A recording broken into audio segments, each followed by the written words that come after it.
Previously on X-Men. Cyclops.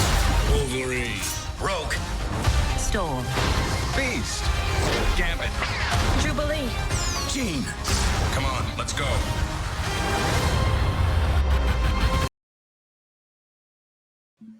X-Men 97. As the series came to a close this past week, we all look back on it as a great, if not phenomenal, season that beautifully continues the story of the X-Men 90 series while telling a new story for the new members of the X-Men family who decided to tune in, such as myself. And coming from someone who hasn't watched the original show, I can admittedly say I wasn't initially excited for this show and did not expect the show to be the MCU's possible saving grace, as I thought that was definitely for sure going to be Deadpool 3. But looking back on this show, it was. And it truly was an amazing experience that I and many others think and can agree beautifully captured the X-Men in a way that none of us have really seen since the 90s series on screen. From its stellar animation, beautiful storytelling, character designs, and moments, everything about it was perfect. This is the beauty of X-Men 97. From episode 1 opening with the kid discovering his mutant abilities and dealing with the conflicts of what will come with that, while hearing the ear-pleasing X-Men theme for the first time in what felt like forever, this show captures the X-Men in a way that we never knew that we needed, and giving characters like Cyclops and Gambit prominent character moments to do some awesome stuff in the show really shows the abilities of these X-Men, giving them personalities we haven't seen in recent years of the X-Men on screen. They also deal with the conflict of their once enemy Magneto becoming their now leader, and Jean and Scott having a kid, setting up a whole bunch of conflicts for them, and just adding on to some of their own struggles that make them more like relatable in some aspects.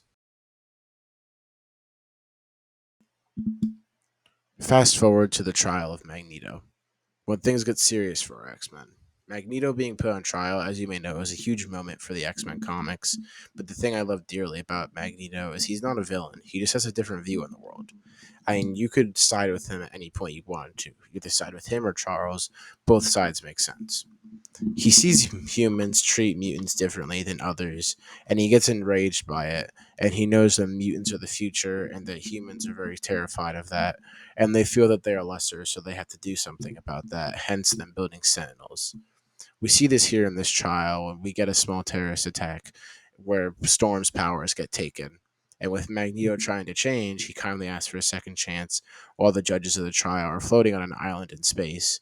During this time, we see a human take Storm's powers, like I mentioned before, furthering his point that he's been making since he grew up as a Jewish kid in the 1930s, that he will always be treated differently.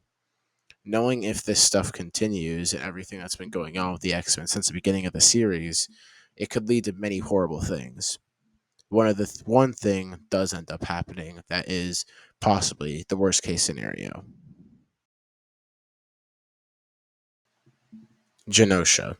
When we first see this place in the 90s series, it's a safe ground for mutants to live in harmony where everyone is safe and happy to be away from society and how they treat the mutants. And in the X-Men 97, the city is thrilled to see Magneto, Rogue, and Gambit, X-Men, come visit the place. They are heroes to them, saviors, and so much more. When they come to welcome the mutant society into the United Nations, they are happy as this is a place and a huge step for the mutant nation. But the worst happens. We see Cable come to Genosha, and with almost no time to spare as he tries to warn Jean of an attack, but it's too late.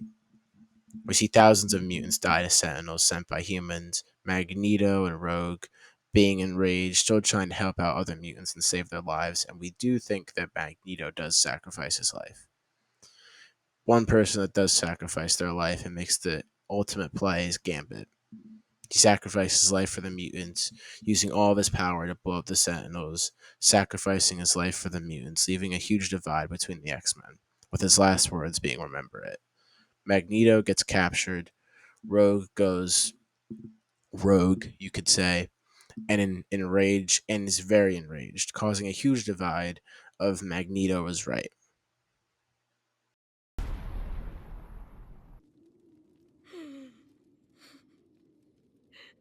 Sugar.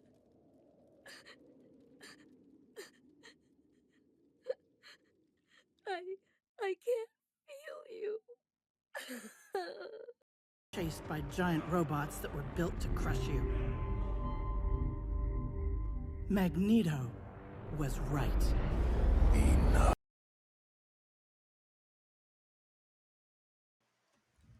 This saying is something that the show revisits in its 90s run and in X-Men 97 many times, especially in the show's final half. Well, yes, that final half is filled with some amazing cameos from our most beloved heroes like Spider-Man, Captain America, Iron Man, Daredevil, and Cloak and Dagger. It gives us a debate that we all know and see reoccur from time to time. And that debate is between Charles Xavier and Magneto, and how this conflict reoccurs when Charles is returning to Earth, calling his X-Men to him. We then see this conflict resurface after the massive attack of Genosha, and we see many X-Men join Magneto's side, such as Rogue and Starspot. Yep, got that right. For good reason. And this whole conflict is something that really fascinates me. It's really beautifully formed. It's a really beautifully formed conflict that, because as a fan, you could see why someone would choose Charles's side for second chances and hope, or Magneto's side of not trusting the human race and accepting mutants as the next step in evolution. The show beautifully shows that debate and how it affects some of the X-Men on Charles' side, like Cyclops, when he stops the Professor from taking over Magneto's mind, setting up a possible Cyclops was right in the future. But when that happens, we see Magneto do the unthinkable. When we see him rip the adamantium out of Wolverine's bones. I bring that up as it shows that Magneto is going to go to any extent to make his goal achievable. And when we near the end, we see the X-Men do something that Magneto would never do. And they find it not necessarily to fight or find a villain, but to talk and reason with him, to try to give him hope to change what he's been doing. Doing what the people have been doing for years and what they've been giving the people for years is giving them hope.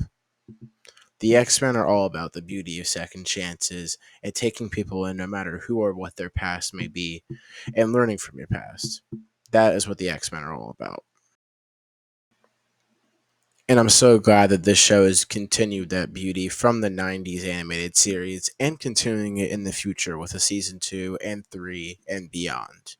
I'm very excited to see what they have in store next, and I just appreciate the show just like everybody else. I'm really excited for season 2, and I hope you guys enjoyed this video. I know it was a shorter essay video than I'd done in the past, but if you did like it, make sure to subscribe because I have a lot of cool stuff coming in the future, and I'll see you guys in the next video.